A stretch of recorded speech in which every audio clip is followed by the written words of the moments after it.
niekoľko myšlienok, o ktorých sme hovorili minulé, teda niečo z 12. kapitoly, druhú časť 12. kapitoly. Takže dozvedeli sme sa, že Abraham sa kvôli riziku hladu alebo hladomoru rozhodol odísť do Egypta. Nebolo to preto, že ho k tomu viedol Boh, bolo to jednoducho jeho rozhodnutie. Ale obával sa vzhľadom k tomu, že poznal situáciu v Egypte aj v iných krajinách okolo, že kvôli kráse jeho ženy tam on môže mať vážne problémy. A tak sa dohodli, alebo on jej navrhol, aby teda spoločne hovorili, že ona nie je jeho manželkou, ale že je jeho sestrou. A po príchode do Egypta sa naozaj stalo to, čo oni predpokladali, že Egypťania si všimnú krásu Sáraj a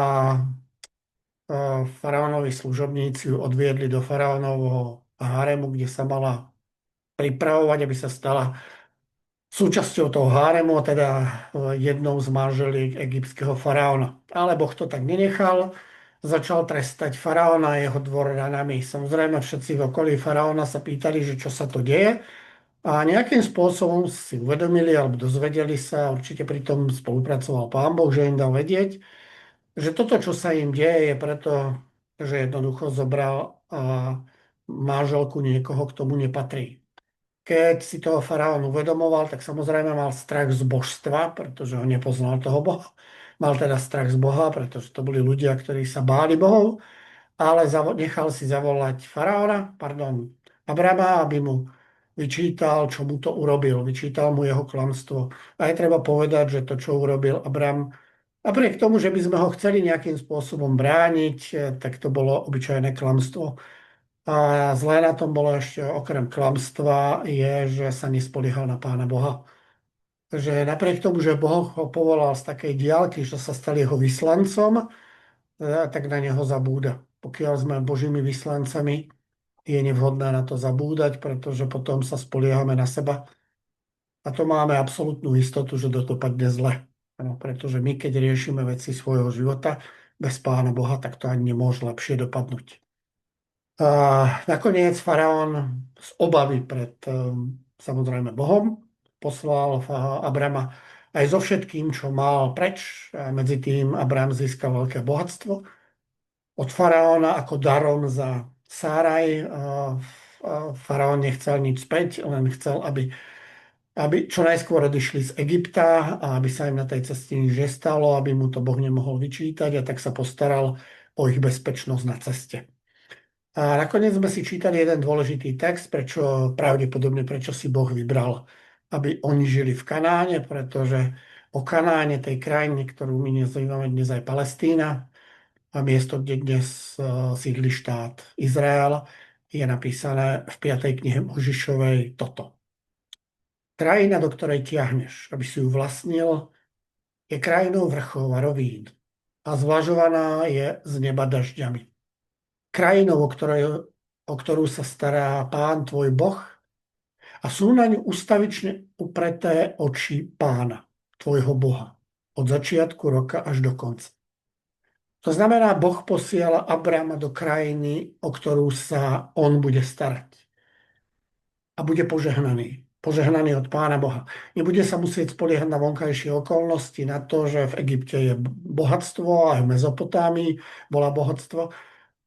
Boh chce, aby sme sa nespoliehali predovšetkým v živote na okolnosti a na svoje schopnosti, ale na to, že poznáme Pána Boha a že sa na Neho spoliehame. Takže to je taká lekcia, o ktorej sme hovorili minule, a teraz už prejdime do toho, o čom chceme hovoriť dnes. Otvoríme 13. kapitolu a hneď v tom prvom verši sa dozvedáme, že Abraham teda odišiel z Egypta so svojou ženou i so všetkým, čo mal do Negevu. Bol s ním aj Lot, aj taká zaujímavá zmienka. Abraham bol veľmi bohatý, mal stáda, striebro a zlato. Teda odišiel z Egypta, a je treba povedať, že odišiel z Egypta s hanbou. Toto sú skutočnosti, ktoré nikto z nás nechce prežiť. Pravdepodobne Abraham si na to ešte veľakrát spomenul a obyčajne sú to skúsenosti, ktoré sa vracajú stále a stále, nemôžeme na ne zabudnúť. Pokiaľ sa nám v živote niečo darilo, pokiaľ to bolo príjemné a bolo to dobré, užitočné, tak po určitom čase na to zabudneme, pretože to prekryjú ostatné veci, ale je zaujímavé, že ťažké veci a tam, kde sme sa nezachovali správne, máme tendenciu si pamätať veľmi dlho. Asi to má nejaký zmysel. Takže Abraham odchádza z Egypta a nesie si so sebou to, čo tam nakúpil. Myslím v tom slova zmysle tú zlú skúsenosť. A samozrejme je pripomenuté, že nič nestratil v Egypte, zo stránky ľudí alebo zo stránky bohatstva nič nestratil. Práve naopak získal, má nové služobníctvo, ktoré mu tam darovali, má viac majetku, ako mal predtým, ale má jednu veľmi zlú skúsenosť. Je zaujímavé, že napriek tomu, že Lot na tejto ceste bol spomínaný málokrát, tak tu je spomínaný a dokonca v tom texte bude spomínaný ešte raz. Zrejme autor chce niečo predznamenať, niečo nám povedať, že niečo z Lótom sa stane zaujímavé, alebo vo vzťahu Abram a Lót. A teda máme tú zmienku, že Abram bol veľmi bohatý. Je zaujímavé, že na prvom mieste sú stáda a potom je strebro a zlato, ako keby to bolo v opačnom poradí. Ale to nie je dôležité. Dôležité je to, že Biblia nám chce povedať, že Abram je bohatý. Každý chce byť bohatý, alebo skoro každý. Ale ako sme si naznačili, už bohatstvo neprináša so sebou len to, že máte uspokojené všetky potreby, že si môžete dovoliť nielen to, čo potrebujete, ale často aj to, čo chcete, ale prináša to so sebou samozrejme ďalšie dôsledky. Napríklad sa zmení myslenie. Je iné myslenie človeka chudobného a človeka bohatého. Menia sa jeho životné postoje, jeho názory a celkové dochádza k takému určitému prerodu tej osobnosti pod vplyvom bohatstva. Otázka je, čo to s nami spraví. A je pravda, že v tomto svete je bohatstvo vážnym problémom pre mnohých ľudí. Ja som o tom minule hovoril viac. Abraham bol človek, ktorý bohatstvo zvládal. Väčšina takých kladných biblických osobností, ako napríklad Job, kto bol ešte taký veľmi bohatý, Izák, jeho syn, bol tiež bohatý, aj Jákob bol bohatý. A mohli by sme možno pohľadať aj ďalších ľudí z minulosti. Napríklad taký muž z Nového zákona Barnabáš, o ktorom sa hovorí v knihe Skutkov, bol veľmi bohatý a nebol pre neho bohatstvo problém, ale pre mnohých ľudí to problém je. Takže o chvíľku sa dozvieme, čo spôsobuje, aké konkrétne problémy môže spôsobovať bohatstvo. Potom Abraham pokračoval v ceste z miesta na miesto. Teda najprv sa dostal do Negevu a to bolo to miesto, odkiaľ vyrazil do Egypta, miesto, ktoré sa nachádza úplne na juhu Palestíny a do Egypta je odtiaľ veľmi blízko. Pokračoval až k Bétalu. To je miesto, v ktorom už raz bol a my sme si o ňom hovorili. Až na miesto medzi Bételom a Ájom. A Biblia nám povie, že príde na presne to isté miesto, na ktorom už bol. A kde mal predtým svoj stán. Kde predtým postavil oltár a vzýval meno Hospodin. Sú tam pripomenuté 3 skutočnosti. A to je veľmi dôležité. Tak ako keď odchádzal z Chalejska, a tam je napísané, že odídi z tohto prostredia, z toho mesta, kde bývaš, opustí svoje príbuzenstvo, odíď od svojej rodiny. Je tam trojitá výzva, aby odišiel. Tak tu je naopak napísané trojité konštatovanie, že sa vrátil. A je teda fajn, že sa vrátil. Je to veľmi dobré. Je tu taká veľmi dôležitá rada, ktorú si dovolím dať nám všetkým. Niekedy sa nám v živote môže stať, že stratíme Pána Boha. A keď stratíme Pána Boha, nie je to preto, že on sa niekde zatúlal, ale preto, že my sme od neho odišli. Respektíve možno sme aj nešli, aby tam išiel s nami. A potom, keď začíname cítiť dôsledky toho, že sme sami, tak by sme chceli, aby ten Boh bol späť. Tá rada znie, ak zistíte, že ste sa stratili Pánu Bohu, vráte sa tam, kde ste ho posledne videli, kde ste posledne boli s ním. Teraz nehovorím predovšetkým o mieste. Samozrejme, Abraham sa vrátil na konkrétne miesto. Tam sa vynorili všetky tie spomienky. Ale obyčajne tá rada pre nás je vráťme sa do situácií, vráťme sa do tých zvykov, ktoré sme mali, kým sme boli s Hospodinom. Keď sme prežívali to, že sme jeho deti a že on sa naozaj ako otec o nás stará, že môžeme s ním hovoriť a on nám odpovedá. A ten vzťah je požehnaný v tom, že naozaj, keď ráno vykročíme a potom cez deň nás stretávajú rôzne veci, tak si uvedomujeme, že je to oveľa, oveľa lepšie ako bežný deň, kedy sme si nespomenuli na Pána Boha. Takže je veľmi dôležité a aj krásne kráčať s Bohom a uvedomiť si, ako Boh nám na našej ceste pomáha. Ako urovnáva spory, ako nám pomáha, aby sme budovali vzťahy. Ako nám pomáha aj v technických veciach, napríklad v práci. Ako nám môže pomáhať aj vo finančných veciach, že odrazu veci vidíme inak, alebo môžeme sebe alebo niekomu inému kúpiť niečo, čo potrebuje a tak ďalej a tak ďalej. Božie požehnanie má veľmi veľa rozmerov. Nezabudnime, že je potrebné, aby sme s ním chodili a ak sme ho stratili, tak sa vráťme tam, kde sme posledne ešte cítili jeho prítomnosť. Takže Abrám je v Betali. To miesto sa nazýva, neskôr ho nazýva jeho vnuk, ktorý sa volal Jákob, nazve ho Dom Boží. Jákob tam prežije také dve zaujímavé skúsenosti a na ceste, keď uteká z domu a na ceste, keď sa domov vracia po mnohých rokoch.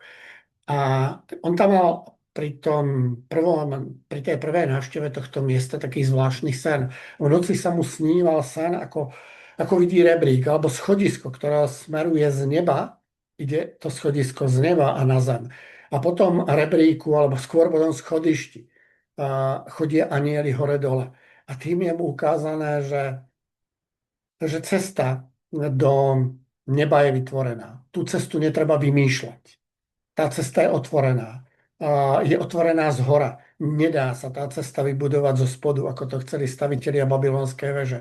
My môžeme po tom rebríku, po tom schodišti ísť, môžeme vystupovať k Bohu tým, že, o čom som vám aj pred chvíľou hovoril, tým, že sa k Bohu modlíme, tým, že s ním žijeme. Zatiaľ sa tam nemôžeme premiestniť fyzicky, ale môžeme prežívať tú blízkosť Pána Boha podobným spôsobom, ako keby sme tým schodiskom stúpali bližšie k Pánu Bohu. Takže ten autor knihy Genesis, čo je Mojžiš, ako keby týmto návratom do Bételu chce pripomenúť túto skúsenosť, ktorá sa stane síce neskôr, o niekoľko desiatok rokov, pretože to prežije až Jákob v čase, keď už Abrám nežije, ale miesto Bétel má v sebe tento náboj. A znovu sa vraciame k Lótovi. A Lót, ktorý prežil s Abrámom, mal ovce, dobytok a stány. Krajina však nestačila na to, aby mohli bývať spolu. Majetku mali toľko, že už nemohli zostať pri sebe. Teraz som si spomenul, že som chcel ešte povedať jednu vec, ktorú si dovolím teraz vsunúť skôr, než budem hovoriť o tomto probléme s majetkom. A Abram s celou svojou rodinou, teda s manželkou a s ostatnými, sa vrátili sa niečo pozerám. Sa vrátili späť do zaslúbenej zeme. Otázka je, ako spracovali tú svoju egyptskú skúsenosť. Potrebovali sa z toho zotaviť? Potreboval to každý z nich spracovať sám, zvlášť teda Abram, potrebovala to spracovať aj Sáraj. Narušilo to ich vzťahy? Určite áno. To, čo sa stalo, bolo veľmi vážne. Navyše v Egypte zanechali veľmi zlý dojem z toho, ako sa tam správali, zvlášť Abram.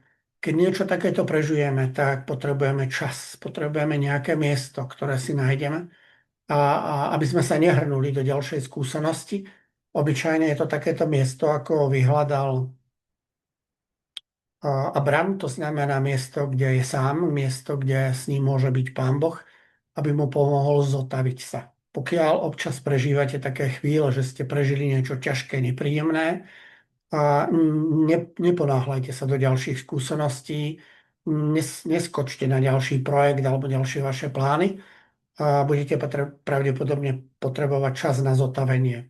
Robil to často aj Ježiš Kristus so svojimi učeníkmi, keď napríklad zomrel a bol zavraždený Ján Krstiteľ a všetci to veľmi ťažko niesli, tak Ježiš Kristus vyzval učeníkov, aby išli na opustené miesto. A tam v tichu toho miesta, a to, že spolu sa mohli modliť a rozprávať, im to pomohlo zotaviť sa z toho, čo prežili.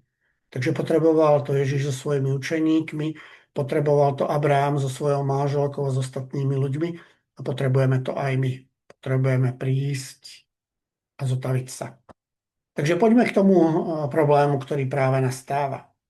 Okrem toho, že sme si povedali, že Abraham bol bohatý človek.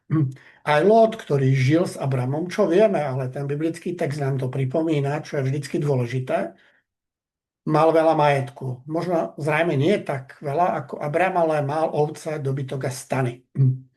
A pravdepodobne väčšinu tohto majetku získal vďaka Abramovi, vďaka tej ceste, ktorú spolu absolvovali, času, ktorý spolu strávili a vďaka Božiemu požehnaniu, ktoré prichádzalo aj na neho.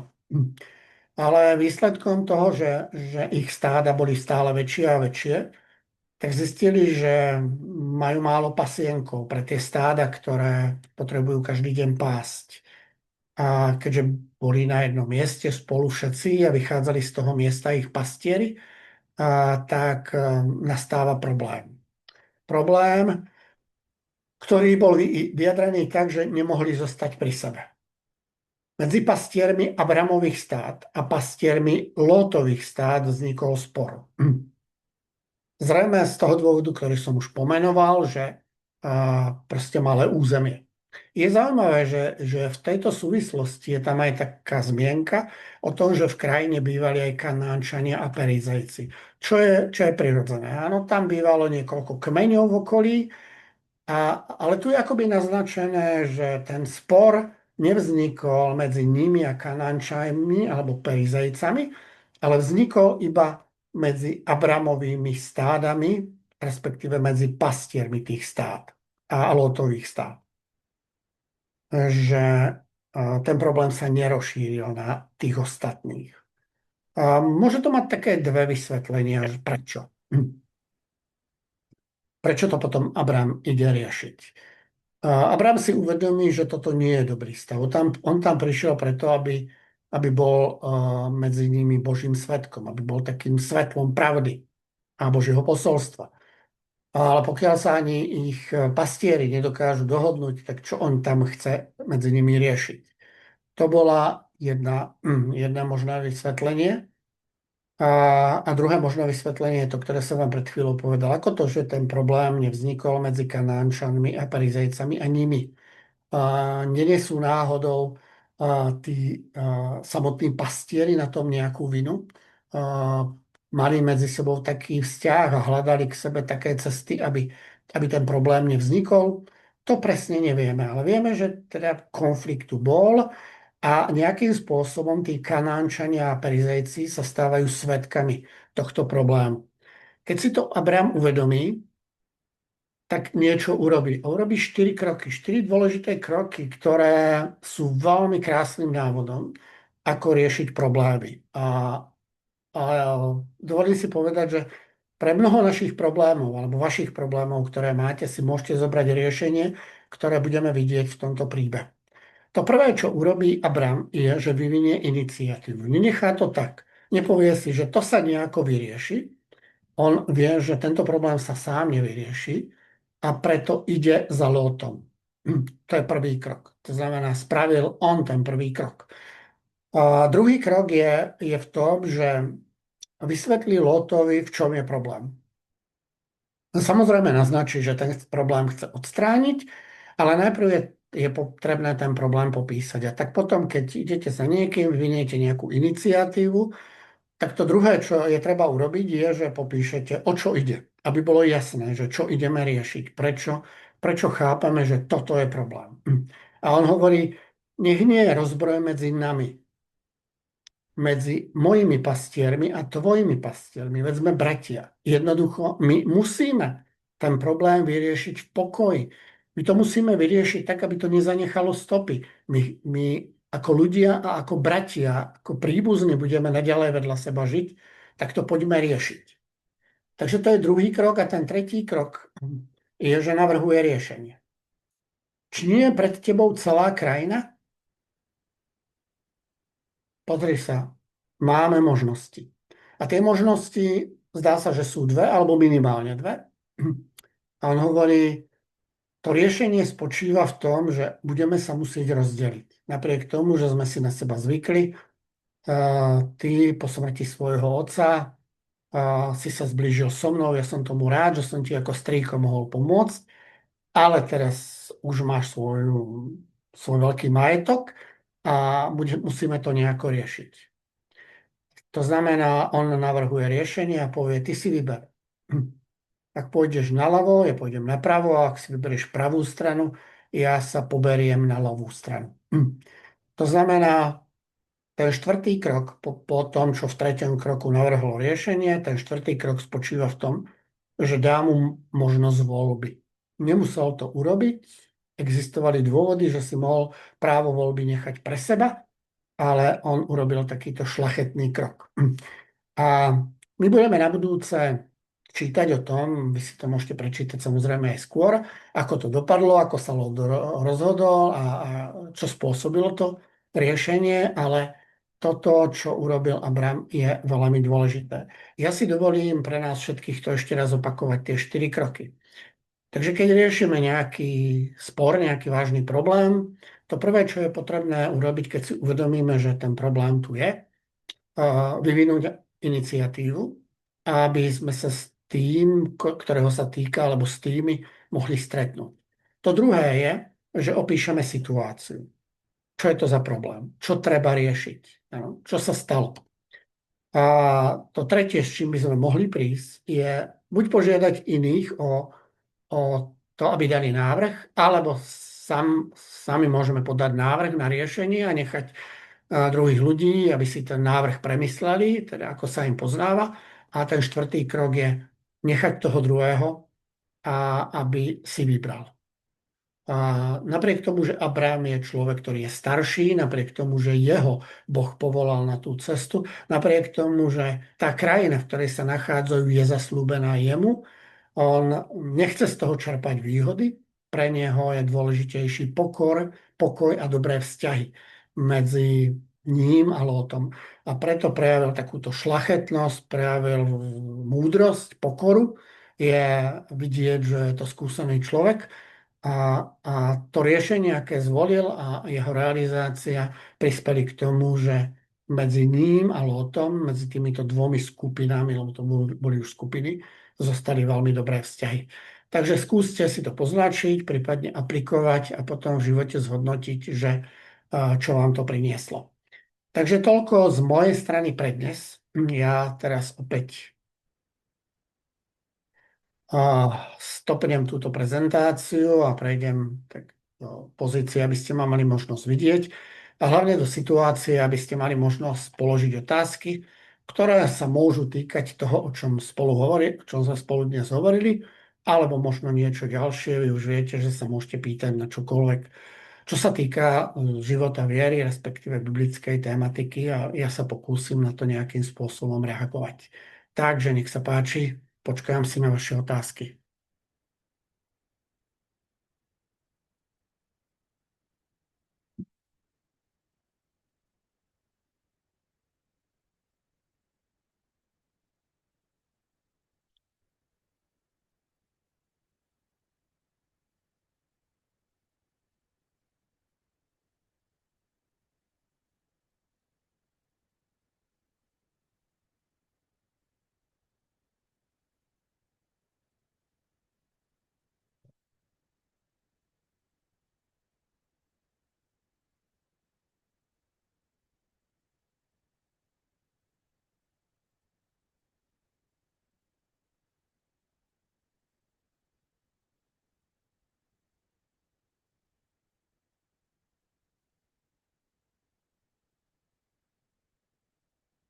Tak zatiaľ žiadna otázka nie je.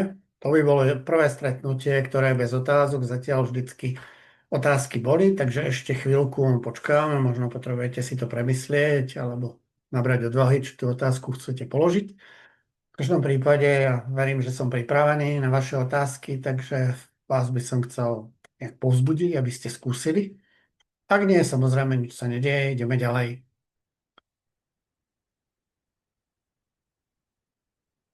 Samozrejme, môžete si zapnúť aj mikrofón a môžete svoju otázku položiť aj tým, že Pán povieť, Badinský, môžem? no nech sa páči.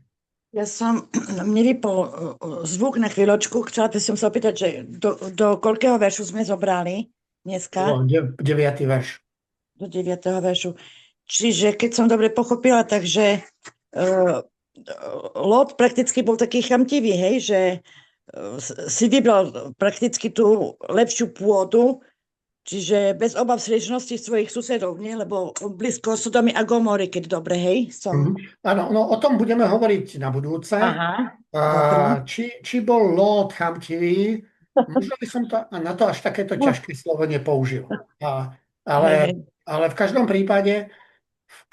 prípade mm, Ja len tak, že bol neurobil, mladší a si ne, vybral ako tú lepšiu pôdu, čo by mal nechať prakticky aj, Abramovi, tak o na tom to. budeme hovoriť na budúce, Dobre, ale dobre. minimálne to, čo nespravil. Nespravil taký šlachetný krok, ktorý mohol urobiť, že Mhm. by povedal, že ďakujem ti za možnosť, ktorú mi dávaš, ale nechám právo výberu tebe. Toto nespravil. Áno.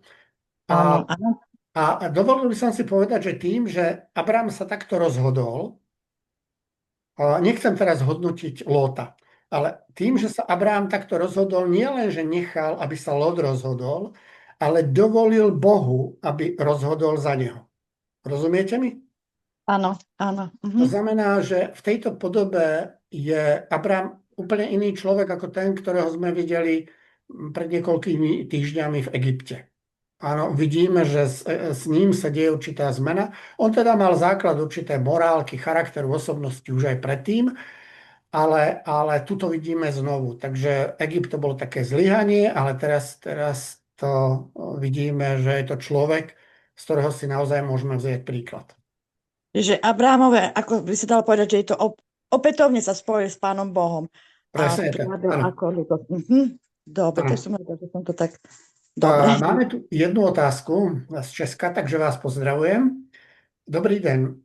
Preberáme Starý zákon. Áno, preberáme Starý zákon. Rozhodli sme sa, že budeme študovať knihu Genesis. A to znamená, že ideme verš po verši. Sme v 13. kapitole a ešte nejakých pár mesiacov sa budeme zaoberať touto starozákonnou knihou. Samozrejme v určitých ilustráciách alebo prirovnaniach prechádzame občas aj do Nového zákona. Aj dneska som možno raz, dvakrát spomenul udalosti z Nového zákona, ale prioritne preberáme Starý zákon. Ale je treba povedať, že keď nech preberáte akúkoľvek biblickú knihu, či z oblasti Starého alebo Nového zákona, tak rovnaké princípy sú všade. Tá aplikácia v období Abrama bude iná, ako bola treba v období, keď žili apoštolovia, ale princípy sú rovnaké. Takže ja sa snažím, aby nielen sme si všimli tú biblickú históriu, ale aby sme to aplikovali do nášho života a zobrali si z toho do určitej miery to isté, ako keby sme napríklad študovali Evanjelia. Takže toľko k vašej otázke. Pán Badínsky, keby som ešte mohla sa opýtať, mohli by ste mi vysvetliť, to sme brali skôr, ale nechápem tomu, hlas krvi tvojho brata kričí ku mne zo zeme. Áno, to je symbolická reč. Skoro by sme povedali, že poézia. Poézia, ale veľmi vážna. Pretože je to udalosť, keď Kain zabil svojho brata Abela. A samozrejme myslel si, ako si to vrahovia myslia, že to nikto nevie. Ale Boh vie o všetkom. A on hovorí, tvoj brat síce už nemôže nič povedať. On sa nemôže sťažovať, že si mu siahol na život. Ale tá krv, ktorú ja som dal do jeho žil, tá ku mne kričí. A je zaujímavé, že o tomto hovorí aj kniha Zjavenie, čo je posledná kniha Biblie, v 6. kapitole, tuším je to v 5. pečati, a keď hovorí o tom, že nielen Abel bol takto zabitý, ale mnohí boli zabití pre svoju vieru v dejinách. A Pán Boh hovorí, že hlas krvi tých ľudí kričí ku mne. To znamená, Boh hovorí za seba. Tá krv nekričí, samozrejme. Vyliata krv je len svedectvom, že niekto zomrel. A zomrel ako obeť. A zomrel pre svoju vieru. A Pán Boh pomocou tohto, či už to hovorí Kainovi, alebo v tom zjavení, hovorí, ja o tom viem, ja na nich nezabudnem, Ja mám pre nich posolstvo a tam to posolstvo v zjavení je. Boh hovorí o tom, ako sa postará o spravodlivosť a o to, aby boli zachránení pre večnosť. To znamená, skôr toto, čo hovorí Kainovi, je taká pripomienka nám, že všetko zlé, čo ľudia urobia, napríklad, keď je to aj preliatie krvi, to je niečo, čo zostáva v Božej pamäti navždy. Respektíve do toho bodu, ktorý sa nazýva Boží súd, kedy Boh toto všetko vytiahne akoby zo spisu a povie, budeme sa s tým zaoberať. V prípade každého človeka budú posudzované všetky jeho skutky, ako hovorí kniha Kazateľ. Ďakujem. Prosím. Dobre, ďalšia otázka. Už medzi tým naskočila. Takže je lepšie ustúpiť, aj keď som v práve, zamýšľať sa nad rôznymi situáciami v mojom živote v súvislosti s týmto príbehom. Ďakujem, veľmi dobrá otázka. Áno, veľmi často, povedal by som, v väčšinových prípadoch je lepšie ustúpiť, netrvať na svojich právach. Problémy našich konfliktov sú v tom, že trváme na svojich právach. Ale v živote Ježíša Krista, v živote veľkých božích ľudí v Biblii vidíme, že tí ľudia netrvajú na svojich právach. A keď budeme študovať život Abramovho syna Izáka, tak tam sa to veľmi jasne prejaví. To bol jeden z najpokornejších ľudí, ktorý netrval na svojich právach a vďaka tomu bol požehnaný. Takže áno, je lepšie ustúpiť. Pokiaľ samozrejme tou obeťou, ktorou prinášam, sú moje práva. Ale tam, kde by sme nemali ustupovať, je v otázke Božej vôly. To zase, keby som použil ilustráciu z Novej zmluvy, z knihy Skutkov, Ježiš Kristus bol skriesený, apoštol Peter a apoštol Ján o tom všade hovoria, pretože je to skutočnosť, ktorá sa stala a je to najdôležitejší bod viery, o akom sa dá hovoriť. Ježiš bol skriesený, on síce zomrel na kríži, ale on nie je mŕtvy. No a tak Peter s Jánom idú raz do chrámu a pred chrámom sedí muž, ktorého tam každý deň prinesú, aby žobral peniaze. Je chromý, nie je schopný chodiť. A tak si pýta aspoň peniaze, aby mal z čoho žiť. A keď prídu k nemu Peter a Ján, Ježišovi učeníci, tak sa pri ňom zastavia a hovoria, pozri na nás. Máš pocit, že my máme nejaké peniaze? On sa na nich díva a Peter mu hovorí, no striebro a zlato nemám, ale čo mám, to ti dám. Podá mu ruku a povie, vstaň a choď. A ten človek naozaj vstane a začne chodiť. A on od radosti poskakuje po tvári, po zemi, po chráme, pretože dostal najväčší dar, dostal zdravie. A samozrejme toto neradi vnímali kňazi a náboženskí predstavitelia Izraela, pretože oni bojovali proti Ježišovi a proti kresťanstvu. A tak Petra a Jána zavolali na koberec, by sme povedali, a žiadali ich, aby už nehovorili viac o Ježišovi. Áno. Oni im nemohli zakázať vieru Ježiša, ale nechceli, aby o tom hovorili. A Peter sa tak na nich pozrie a povie, no uvážte sami, môžeme to urobiť? Môžeme dať prednosť tomu, čo vy hovoríte, pred tým, čo povedal Pán Boh? Áno. A na túto otázku neexistuje iná odpoveď ako to, že nemôžete uprednostňovať človeka pred Pánom Bohom. A tak Peter s Jánom postavia tú veľradu, tak sa oni volali do ťažkej situácie. Uvážte sami, či je lepšie počúvať vás ako Pána Boha. Takže v prípade, že by sme mali ustúpiť v otázkach Božej vôle alebo Božích zámerov, tam túto obeť by sme nikdy nemali priniesť. Pokiaľ tá obeť sa týka iba nás, tak by sme ho mali priniesť s radosťou pre dobro celku. Napríklad v rodine, napríklad v práci, medzi kamarátmi, kdekoľvek. Je pravda, že keď nežijeme s Bohom, sme akoby na tej druhej strane so satanom, aj keď netušíme, o čo ide. Áno, je to tak. Nemusíme to tak vnímať, že patríme satanovi, ale my sme v podstate Boha akoby poslali preč. Boh rešpektuje našu slobodu. Ten, kto nebude našu slobodu rešpektovať, je Satan, teda Boží nepriateľ. Môžeme si byť istí, že sa k nám okamžite nasťahuje, keď to poviem tak obrazne. Takže ono to nemusí vyzerať tak, že žijeme so satanom a teda staneme sa úplne zlými ľuďmi, ale prestaneme prežívať Božie požehnanie, Boh nebude mať na nás taký vplyv a tak ďalej a tak ďalej. Takže my o tom a dokonca prestaneme počúvať, Biblia hovorí taký ten tichý, jemný hlas, ktorým k nám Boh hovorí. Takže toto sa stane a Satan to využije. Keď si toto uvedomíme, že sa toto stalo, že sme od Boha odišli, tak sa vráťme späť, vráťme sa k Bohu. Pretože keď sa vrátime k Bohu a sme s Bohom, tak môžete si byť istí, že Satan v Božej prítomnosti sa cíti zle a nepôjde tam s nami. Takže to je spôsob, akým nás Boh ochraňuje. Pozýva nás do svojej prítomnosti.